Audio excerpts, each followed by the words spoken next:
Ayan mga paps. May bago na naman tayong gagawin pero try ko lang kung kaya ko. I-repair tayo ng bubong ng sidecar ng tricycle. Ayan. Ayan, papalitan natin to yung mga trusses dyan sa ilalim. So, yan, bumili tayo ng bakal. Yan, isang flat bar. Dito natin lalagay yung flat bar. Tatanggalin muna natin to. Ayan mga paps, let's go. Kung bago pa lang po kayo sa channel ko, huwag kalimutang mag-subscribe at pindutin ang notification bell para maging update po kayo sa mga ipopost kong mga video. Kailangan natin to para hindi tayo masunog sa araw. Tapos magagwantis tayo. Ayan. Ito mga gamit natin. Grinder. Welding machine.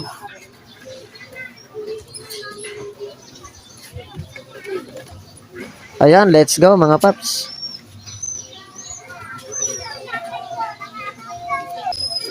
Nahirapan tayo sa pillow screw. Gamitin natin ito.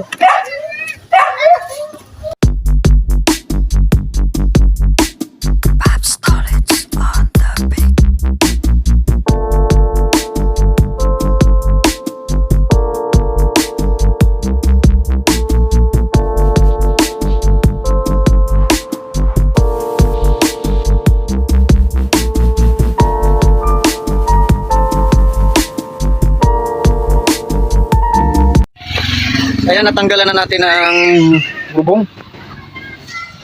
Papalitan na natin ang trusses dito sa ibabaw. Ayan.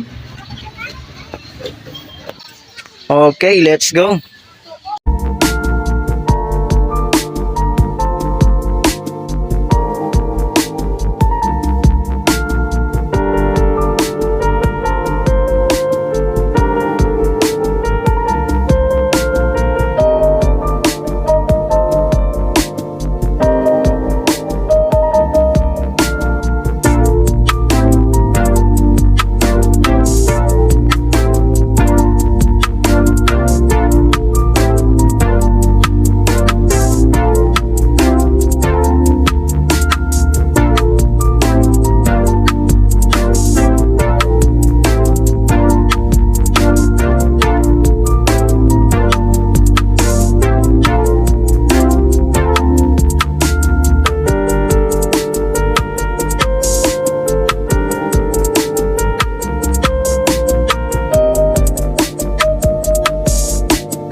mga paps, hindi na nakita sa ating video yung paggawa ng trusses ng bubong dahil nga puminit ang ating cellphone kaya nagpalit tayo ng bagong cellphone. Ito, kakabitan natin yan sa bitan, hinihintay lang natin yan. Kakabitan natin yan. Tingnan nyo lang ang ending. Kaya mahirap kasi pag ang cellphone ay umiinit. Ayan, okay ang ating sideline ngayong Saturday. Ayan, tingnan nyo naman. Ayan, pagandahin pa natin mga paps. Ayan, let's go. Welding tayo ulit. Paps Knowledge on the beat.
Ayan, okay na mga paps ang ating sidecar. Ayan.